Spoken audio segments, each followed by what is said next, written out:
What is going on, everybody? Welcome back. MTG here with another episode. If you're new to the channel, hi there. So I've had the Samsung Galaxy Z Fold 7 for a month now, and I gotta say, it is a very good phone that you should probably consider, or at least take a look. Go to your local Best Buy, go to your local carrier store and see it in person, because I truly feel like this Z Fold 7, there's really no huge compromises of being a foldable. It's not like, okay, this is a foldable, but because it is, we can't do this, this, and this. Yes, you know, there is the removal of S Pen support, and there are some features that weren't added that, you know, the S25 Ultra has, but for the most part, it really feels like a foldable, a true foldable experience. And look, no phone is perfect. This by no means isn't perfect either, but it has truly been a great improvement over its predecessor. Starting things off with design. This Z Fold 7, it's much thinner and much lighter than ever. 8.9 millimeters thin when folded, and it weighs 215 grams. That's actually 3 grams lighter than the Galaxy S25 Ultra. And when you unfold it, it is 4.2 millimeters. In fact, I can't even focus. There we go. It's 4.2 millimeters thin. Now, because of that, you also do get a larger outer display, a 6.5-inch outer display that's feels more like a conventional smartphone, and a much larger 8-inch display up from the 7.6 from its predecessor. And it really has, at least for me, enhanced the user experience, the usability from typing, reading, and multitasking. It just feels so much more, I guess you can say, natural. Now, here's the thing. It does lack the anti-reflective coating that you can find on the Galaxy S25 Ultra, both for the cover display as well as the inner display. And I hope we get that next year. So like when you're outdoors, it can be reflective. Even when you're indoors, or like if you're like me, recording a video, it's going to be very reflective. But it's not really a huge issue in my daily use. It's just something I want to point out there because it is a $2,000 phone. You want to have the best of the best, right?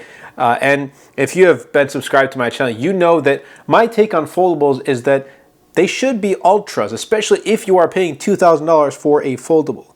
They should be ultra. Again, that's just my take. Some may have different opinions. That's completely okay. Now, there isn't any more S Pen support. The digitizer has been removed.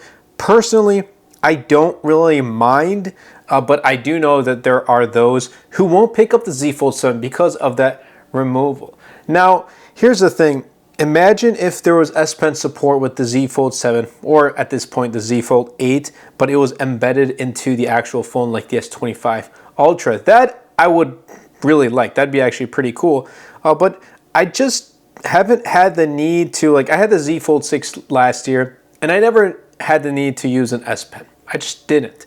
And again, that's a preference thing. Some people use it and some people don't. I'm just one of those who don't use it. That's completely okay. So for those who are not, you know, who are upset about not having that S Pen support, it totally makes sense. I would be upset too if Samsung did remove a feature that I personally used on my phone and they removed it with its successor. I would be pretty upset. But overall, this design has been great. I've seen comments of people like, why are you talking about like how it rocks on a table, just use a case and this and that? Well, I mean, you can see like the cameras do protrude quite a lot. And even when you place it, you know, while it's in its inner, while you're using the inner display or using the cover display, it does rock. And that's something you want to know about. Like, I know there are people who put their phones on the table and sometimes they'll just send a quick text or just lean over to see the notifications or swipe the screen, and they're gonna have to deal with this very often. And I think people need to know that. So I'm just throwing it out there. Again, is that a huge issue of why you shouldn't buy the phone? No, it's not. It's just something I've noticed in the past month because I do it myself. But if you want to mitigate that as much as possible, you want to use a case, and this one is from Thinborn. Now, they aren't sponsoring this video, but I've been using Thinborn cases for quite some time now, and I love them because, one, they are minimal and clean, and two, they come with a screen protector with the case, and they also have MagSafe support. So this is super clean and minimal. Now this also does come with a front piece. I personally don't like using a front piece for my Z Fold 7. And this is just perfectly fine. Like, it has that carbon fiber, what they call aramid fiber, but the MagSafe support is a huge thing. And look, this phone is thin, and this case on it doesn't make it any thicker. I'll tell you that. Here's a side profile right there, and then here's how it looks on the back. And there is a camera bump, so it does kind of help with the protection of the camera. But honestly, sleek, elegant, minimal MagSafe support, really can't go wrong.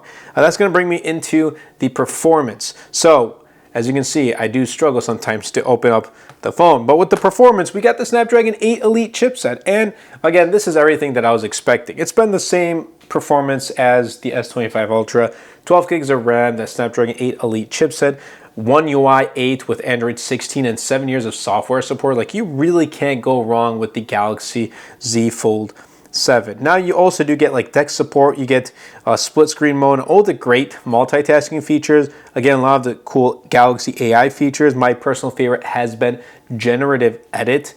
I mean, if I need to take a photo of something, remove it, I know that generative edit's going to get the job done. Especially, like, for example, I take photos of my Tesla and I like to share them on my Tesla Volt channel. And what I do sometimes is, if I'm sharing photos, I can just remove the license plate with literally just one click, and I'm all set to go.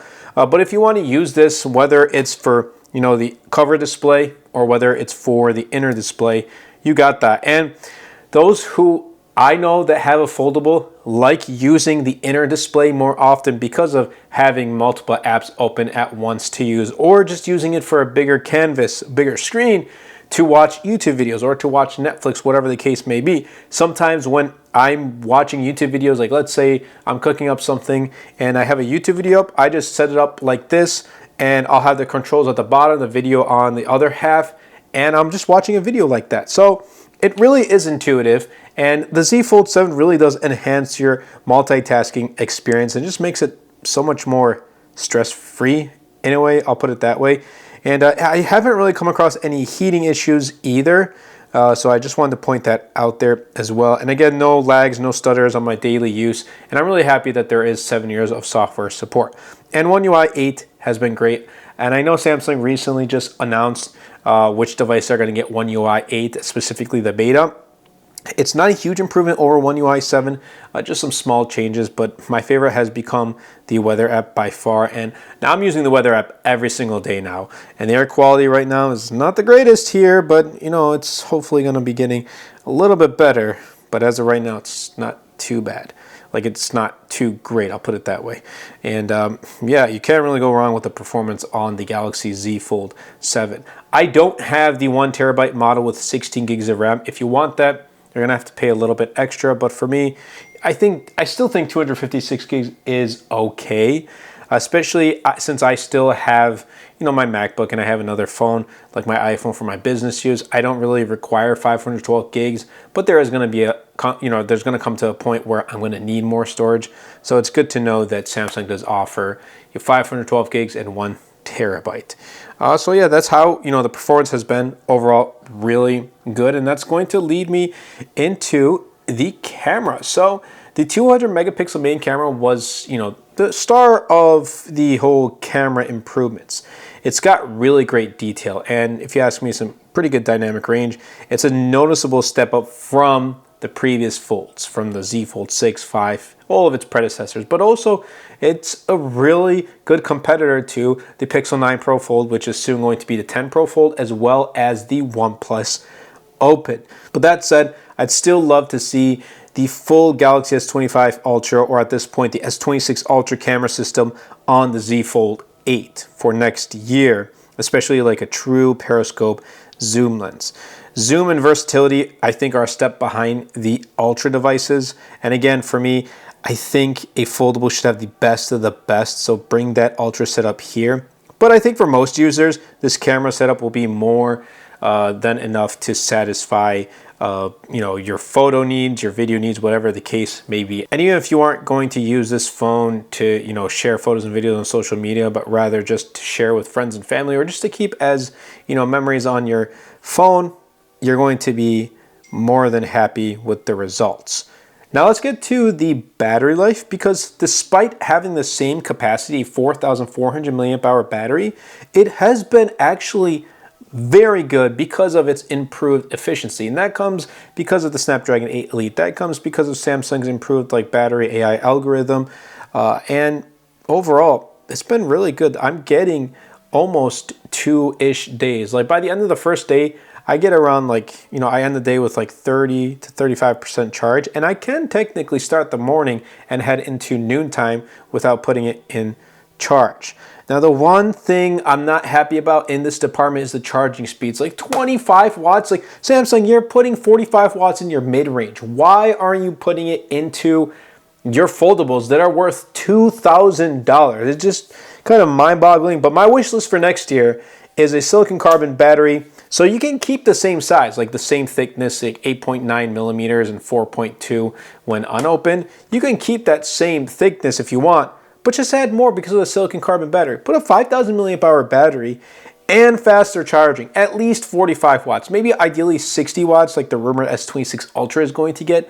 That would be awesome. So one, you're gonna have great battery life because of next year's improved chipset, but two, you're gonna have a physically larger battery as well as faster charging. I think Samsung has room for improvement in the battery department. Yes, there is a slight improvement with this year's Z Fold 7, but I think next year they can focus more on that. And I want to talk about the pricing now because, while it hasn't been out for a month on the market, I've had it for a month, don't get me wrong. I've had it since Samsung Unpacked, but it's been out on the market for about 2 weeks now at the time of this recording. Here's the thing. It starts at $19.99. And Samsung had some really good pre-order deals. If you took advantage of them, sweet. If not, then well, you may have to wait for some other, deals in the next couple months. But these devices are going to go on sale quite often. So if you missed out on the pre-order period, you said, I'm going to wait a little bit, 2-3 months. I'd say wait for that period to come. In 2-3 months, once these phones start to go on sale again, once they have good trade-in deals and things like that, or you get a good carrier deal, then I would say go pick it up. Don't pick it up at $2,000. I say this with essentially every Samsung phone that I talk about here on the channel. Pick it up when it's on sale, or if you've come across a good carrier deal, then do that. Here's the thing, it's a premium price. $2,000 is a premium price. Yes, you're getting a phone, a tablet, and a productivity machine into one with flagship performance and, all the AI features included. But $2,000, there still is some downsides to it. There are still some things that Samsung could have put in here to kind of make more consumers satisfied. But I gotta tell you this, compared to other foldables, this Z Fold 7 really does feel more mainstream ready and easier to recommend. And that's the key thing. This is more mainstream ready and built for the average consumer more than ever before. So I want to wrap things up with my final thoughts. After a month of use with the Galaxy Z Fold 7, I can confidently tell you that this device improves in nearly every meaningful way over its predecessor. Yes, from its design, from its software and experience, from its camera, from its battery, it improves in every single department. Some are more drastic than others. I think you're going to really like it. Display to the battery, the hinge to the AI feature, everything, it feels refined, it feels faster, and it feels more polished. Look, some people are going to be in the comments typing oh, well, Samsung's paying you to say all this stuff. No, they are not. No, they're not. They just gave me the phone and said, here, use it for a month, and that's really it. They never told me to say this and this and this, and those who also have the Z Fold 7 and are making content about the Z Fold 7 also know the same thing, that Samsung doesn't do that. Anyway, I've enjoyed this phone. And I guess when you talk good about a device more than most people do, then it's oh, well, they told you to say that stuff. No, they didn't. If they did, you'd probably see oh, this is a brand partnership and I'd have to disclose that. But that's not the case.